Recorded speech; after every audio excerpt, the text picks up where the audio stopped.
Everyone, आज हम class 7 NCERT का इंग्लिश का चैप्टर 1 पढ़ेंगे। हनी कम का 3 क्वेश्चंस, 3 सवालों के बारे में। The thought came to a certain king that he would never fail if he knew 3 things. एक थॉट जो एक किंग के मन में आया कि वो कभी भी नहीं हारेगा, कभी भी फेल नहीं होगा अगर वो 3 चीज़ों को जानेगा। This 3 things were: what is the right time to begin something, which people should he listen to, what is the most important thing for him to do. ये 3 चीज़ें थी।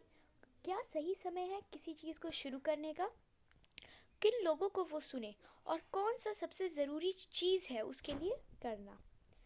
The king therefore sent messengers throughout his kingdom, promising a large sum of money to anyone who would answer this question. तो king ने क्या किया? Messengers भेजे, अपने दूत भेजे पूरे अपने किंगडम में। किंगडम मतलब किंग जहाँ पे राज करता है, जिस प्लेस पे उसे हम किंगडम कहते हैं। और प्रॉमिस किया कि वो बहुत पैसा देगा जिसको भी वो इस क्वेश्चन का आंसर देगा। Many wise men came to the king, but they all answered his question differently. बहुत सारे लोग आए, बहुत सारे तेज बुद्धिमान लोग आए, पर उन सब ने जो किंग का क्वेश्चन का आंसर है वो अलग अलग तरीक़ा से दिया। In reply to the first question, some said that king must prepare a timetable and then follow it strictly. First question के जवाब में कुछ लोगों ने कहा कि किंग एक टाइम टेबल बना ले और उसे फिर फॉलो करे स्ट्रिक्टली एकदम। Only in this way they said could he do everything at his proper time. तो फिर कुछ ने कहा कि वो कुछ भी चीज़ को जो करता है वो प्रॉपर ही टाइम होता है। Other said that it was impossible to decide in advance the right time for doing something. कुछ और लोगों ने कहा कि ये इम्पॉसिबल है डिसाइड करना एडवांस में, मतलब पहले, कि कौन सा सही समय है किसी चीज़ को करने का। The king should notice all that was going on, avoid foolish places and always do whatever seem necessary at that time. तो किंग ने सोचा कि ये जितनी भी चीज़ें हो रही है वो मतलब सिर्फ मेरे फुलिश प्लेसेस को अवॉइड करने के लिए हो रही है, और हम कुछ भी कर सकते हैं, जो भी हम वो हमें वही करना चाहिए जो उस समय में ज़्यादा नेसेसरी, ज़्यादा ज़रूरत हो। Yet others said that king needed a council of wise men who would help them act at the proper time. तो कुछ और लोगों ने कहा कि किंग को एक काउंसिल चाहिए, बुद्धिमान लोगों का, जो उसको हेल्प करे कि वो अपना काम प्रॉपर टाइम में करे, सही समय में करे। काउंसिल क्या होता है? एक ग्रुप ऑफ पीपल होता है जो चूज़ किया जाता है, मतलब उसमें वाइज मैंस होते हैं, बुद्धिमान लोग होते हैं जो कि एडवाइस करते हैं या फिर रूल्स बनाते हैं। ठीक है, this was because one man would find it impossible to decide correctly. ये इसीलिए कि उसे काउंसिल इसलिए बनाना चाहिए क्योंकि एक इंसान ये इम्पॉसिबल है डिसाइड करना कि कौन सा सही समय है काम करने का। Without help from others the right time for every action. बिना दूसरों के ज़रूरत से कोई भी एक इंसान नहीं बता सकता कि क्या राइट टाइम है किसी काम को करने का। But then other said these were some things would could be urgent. पर कुछ लोगों ने कहा कि कुछ चीज़ें जो होती है ना बहुत अर्जेंट होती है। This things could not wait for the decision of the council. ये चीज़ें नहीं वेट कर सकती कि जब काउंसिल डिसीजन ले फिर हम उसका काम करें। In order to decide the right time for doing something it is necessary to look in to the future. अब अगर डिसाइड करना है कि क्या राइट टाइम है किसी चीज़ को करने का, तो हमें फ्यूचर में देखना होगा, यानी कि हमारे अभी प्रेजेंट है तो बाद में क्या होगा, उस काम के रिजल्ट क्या होगा। And only magicians could do that. The king therefore would have go to magicians. और ये सिर्फ मैजिशियंस कर सकते हैं। ठीक है, तो किंग को मैजिशियंस के पास जाना चाहिए। In their answers to the second question, some said that the people most necessary to the king were is councillors, other said the priests. अब सेकंड क्वेश्चन के आंसर में जो कुछ लोगों ने कहा कि सबसे नेसेसरी है किंग के लिए उनके काउंसिलर्स कौन होते हैं? जो काउंसिल के मेंबर्स होते हैं। और कुछ लोगों ने कहा प्राइस्ड होते हैं पुजारी। A few other chose the doctors. और कुछ और लोगों ने डॉक्टर्स को चूज़ किया। And yet other said that is soldiers were the most necessary. और कुछ और लोगों ने कहा कि जो सोल्जर्स होते हैं वो सबसे ज़्यादा नेसेसरी होते हैं, यानी कि हमारे सैनिक। To the third question, some said science, others chose fighting, and yet others religious worship. तीसरे क्वेश्चन के जवाब में कुछ लोगों ने साइंस को चुना, कुछ लोगों ने फाइटिंग को चुना, और कुछ लोगों ने रिलीजियस वर्शिप, पूजा पाठ को चुना। As the answers to his question were so different, the king was not satisfied and gave no reward. Instead, he decided to seek the advice of a certain hermit who was widely known for his wisdom. अब जो answers थे उनके सारे question के वो बहुत different थे, बहुत अलग अलग थे, तो किंग सेटिस्फाई नहीं हुआ और उन लोगों को कोई भी रिवॉर्ड नहीं दिया। उसके अलावा उसने डिसाइड किया कि वो एडवाइस ले एक सर्टेन हर्मिट का, जो कि पूरे जगह में जाना जाता था अपने बुद्धिमानी के लिए, अपने विजडम के लिए। जो the hermit lived in a would which he never left. The hermit एक वुड में रहता था। वुड का मतलब होता है एक स्मॉल फॉरेस्ट। ठीक है, एक छोटा सा फॉरेस्ट में रहता था जिससे उसे कभी भी नहीं छोड़ा था।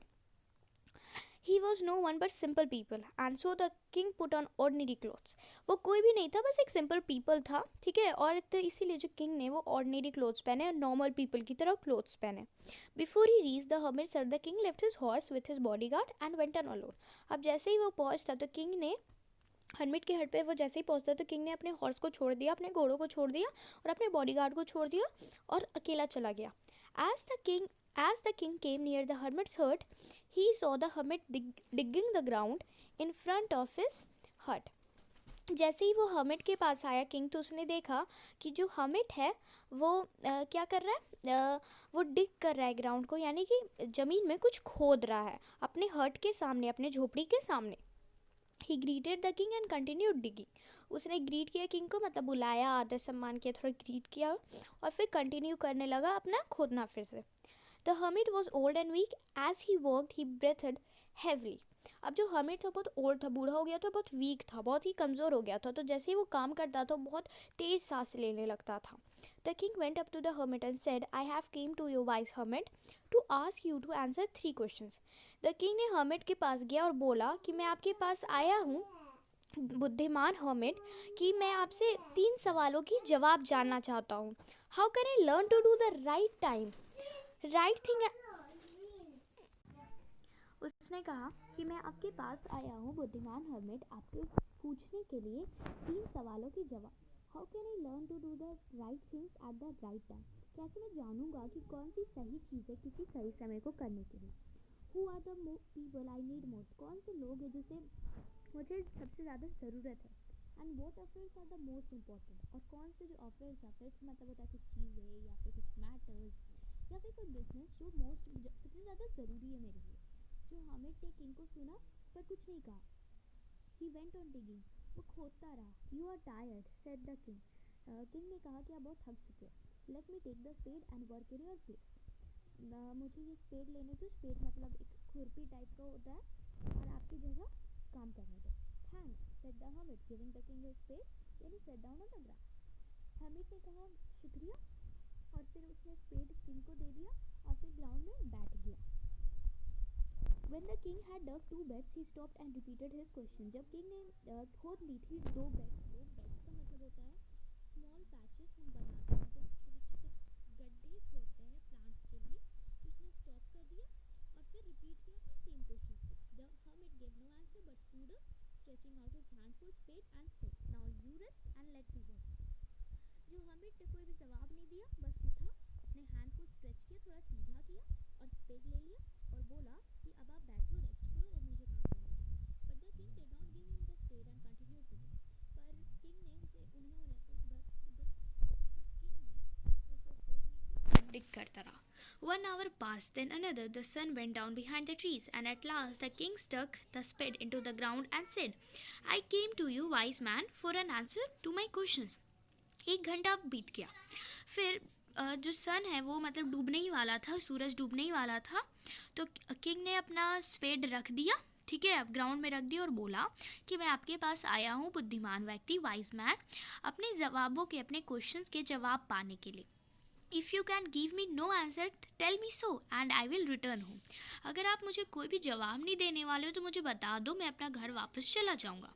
Hair come someone's running said the hermit. और फिर हर्मिट बोलता है कि यहाँ पे कोई दौड़ा हुआ आ रहा है.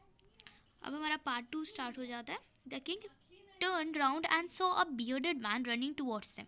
जो किंग है उसने पीछे देखा और देखा कि एक बहुत दाढ़ी वाला मैन, बीयर्ड मतलब दाढ़ी वाला मैन, बहुत ज़्यादा दाढ़ी है, वो उनकी तरफ दौड़ा चला रहा है. His hands were pressed against his stomach from which blood was flowing. उसके जो हाथ है वो उसके पेट के दबे हुए, मतलब पेट पे उसने पकड़ा हुआ है जिससे जो खून निकल रहा है. When he reached the king, he fainted and fell to the ground. जब वो किंग के पास पहुंचा तो वो फेंट हो गया. फेंट मतलब वो अपना आपा खो गया, मतलब उसका दिमाग में कुछ नहीं रहा, मतलब अचानक से अपना कॉन्शियस जो होता है वो उसने उसे खो दिया और फिर ग्राउंड में गिर गया. The king and the hermit removed the man's clothing and found a large wound in his stomach. जो किंग और हर्मिट ने मैन के जो पेट कपड़े थे उसे हटाया और देखा कि बहुत बड़ा सा घाव है उसके पेट में. The king washed and covered it with handkerchief, but the blood would not stop flowing. The king ने उसे वॉश किया और कवर किया एक रुमाल से, पर जो ब्लड है वो बहना बंद ही नहीं हो रहा था. The king redressed the wound until at last the bleeding stopped. जो किंग ने रीड्रेस किया, फिर से किया उस चोट को, मतलब बांधा जब तक कि जो ब्लीडिंग है उसे ब्लड निकलना बंद नहीं हुआ. The man felt better and asked for something to drink. जो मैन है उसे अच्छा लगा और कुछ पीने के लिए मांगा. The king bought fresh water and gave it to him. जो किंग ने फ्रेश वाटर, अच्छा पानी लाया और उसे दे दिया. By this time the sun had set and the air was cool. इस समय तक जो सूरज डूब चुका था और जो हवा थी वो बहुत ठंडी हो चुकी थी. The king with the hermit's help carried the wounded man into the herd and laid him on the bed. जो किंग था वो हर्मिट की हेल्प से वॉन्डेड मैन को, चोट जिसे लगा था जिस इंसान को, उसको हर्ट के पास लाया और उसको बेड पे सुला दिया. The man closed his eyes and ले क्वाइट. जो इंसान था, जो मैन था, उसने अपनी आंखों को क्लोज किया और एकदम शांति से लेट गया. The king, tired by his walk and the work he had done, lay down on the floor and slipped through out the night. जो किंग ने, वो बहुत थक चुका था अपनी चाल से, मतलब इतना जो चला था और जो काम उसने किया था, तो वो फ्लोर पे, ज़मीन पे लेट गया और रात भर सो गया. When he awoke, it was several minutes before he could remember where he was or who was the strange bearded man lying on the bed was. तो जैसे ही किंग की आँख खुली तो मतलब कुछ मिनट पहले ही वो समझा था, जाना था कि वो कहाँ है और कौन सा स्ट्रेंज बियर्डेड मैन जो कि बेड पे लेटा हुआ. स्ट्रेंज मतलब जिसे आप नहीं पहचानते हो. Forgive me, said the bearded man in a weak voice, when he was that the king was awake. Forgive me का मतलब होता है मुझे माफ़ कर दो. वो bearded man ने कहा एक मतलब एक कमज़ोर सी वॉइस में, जब उसने देखा कि जो राजा है वो जग चुका है. I do not know you and have nothing to forgive you for, said the king. तो किंग ने कहा कि मैं आपको नहीं जानता, मेरे पास कुछ भी नहीं है आपको माफ़ करने के लिए. You do not know me, but I know you. I am the enemy of yours who swore revenge on you because you put my brother to death and seized my property. आप नहीं जानते हो मुझे, पर मैं आपको जानता हूँ.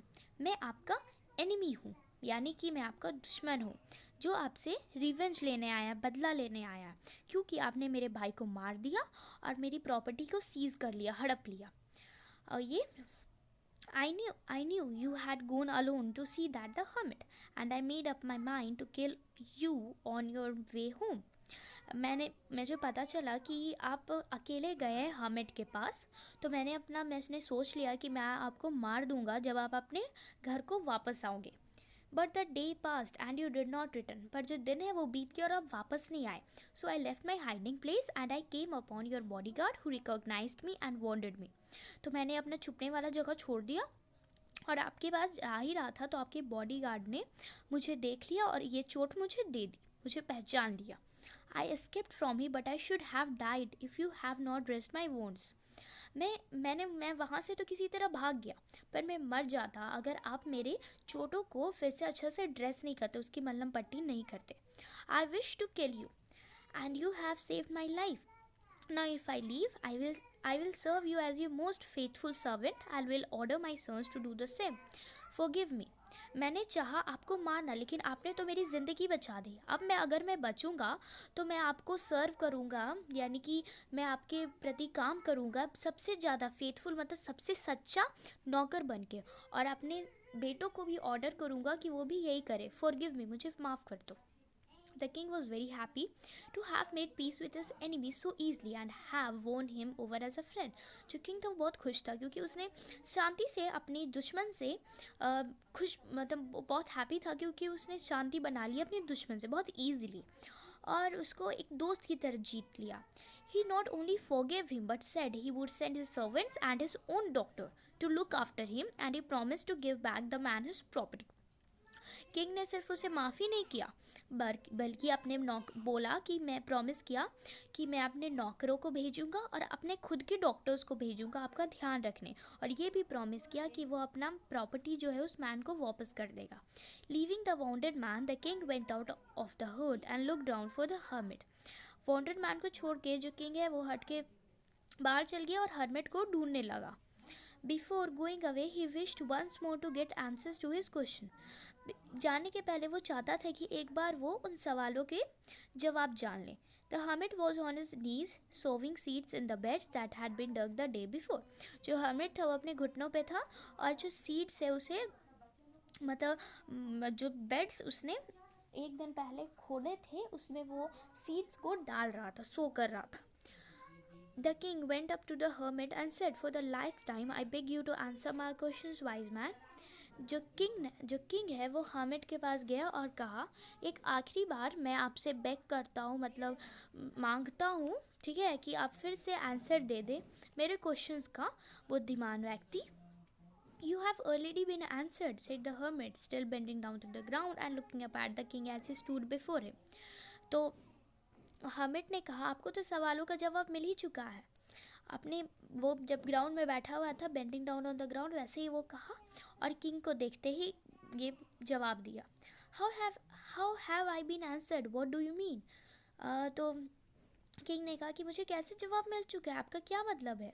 "Do you not see," replied the hermit, "if you had not pitied my weakness yesterday and had not dug this beds for me, you would have gone away." आपने नहीं देखा, hermit ने कहा, कि अगर आप मेरी वीकनेस का मतलब आप मेरे साथ नहीं देते, मेरी कमज़ोरी का एक दिन पहले कल, तो और मेरे लिए ये बेड्स को खोदते नहीं, तो आप चले गए होते. Then that man would have attacked you and you would have wished you had stayed with me. और फिर जो इंसान था वो आपको अटैक करता, लेकिन और आपने विश किया कि आप मेरे साथ रहो.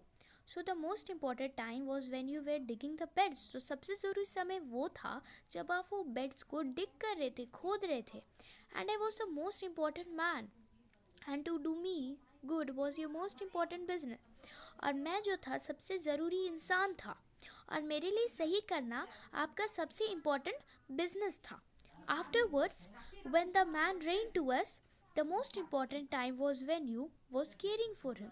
उसके बाद जब इंसान उसके तरफ दौड़े हुए आया तो सबसे ज़रूरी समय था, वही सबसे ज़रूरी समय था जब आप उसके लिए केयर कर रहे थे. क्योंकि अगर आप उसके वॉन्ट्स को ड्रेस नहीं करते और तो वो मर जाता, विथआउट आपके साथ शांति बनाए बिना ही वो मर जाता. So he was the most important man and what you did for him was your most important business. तो उस समय ये आपका सबसे ज़रूरी इंसान था और आपने जो इसके लिए किया वो सबसे important business था. Remember then, there is only one time that is most important and the time is now. ये याद रखना, जो सबसे ज़रूरी समय है वो समय अब का है, अभी जो चल रहा है. It is the most important time because it is the only time we have any power to act. ये सबसे ज़रूरी समय है क्योंकि इसी समय हमें ताकत है कि हम कुछ कर सकते हैं. The most necessary person is a person you are with a particular moment, for no one knows what will happen in the future and whether we will meet anyone else. जो सबसे necessary person है वो person आप जिसके साथ हो उस समय, क्योंकि कोई भी नहीं जानता फ्यूचर में क्या होगा और हम किससे मिलेंगे. The most important business is to do that person's good because we were sent into this world for that purpose alone. जो सबसे ज़रूरी बिजनेस है वो किसी इंसान का अच्छा करना है, क्योंकि हमें इस दुनिया में भेजा गया इसी पर्पस के लिए. तो अभी हमारी स्टोरी ख़त्म होती है 3 क्वेश्चंस. Thank you. और अगर आपको ये वीडियो अच्छा लगा हो तो प्लीज़ लाइक, सब्सक्राइब और कमेंट करें. Thank you.